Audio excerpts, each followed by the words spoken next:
So the most common defense for takedowns in wrestling, jiu-jitsu, MMA, etc. is the sprawl. This is the most high percentage defense, I would say, because you're putting the most weight on this guy and you're extending him.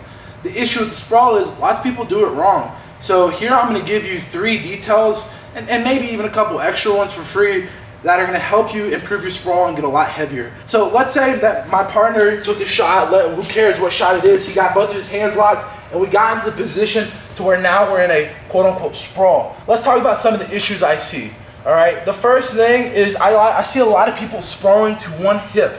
Okay, my partner, he doesn't even do anything right now, but a lot of wrestlers, if you're watching this, you see exactly what's going to happen, right? It's very easy for this guy to do a cutback or even a peek out. Okay, so when we sprawl, the first tip is let's cover his head with both of our hips. Okay, our second tip is we don't want to just be leaning over this guy. It makes it very easy for this guy to lift me up and come out the back door.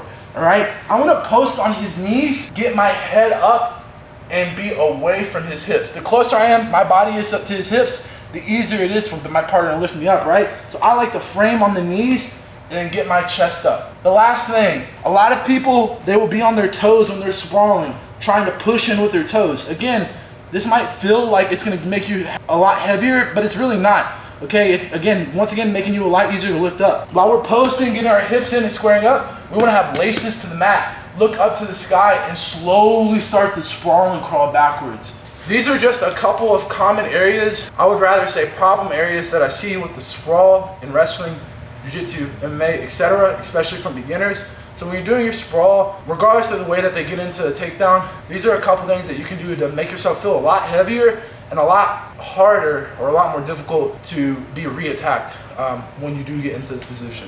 Hopefully you found those helpful.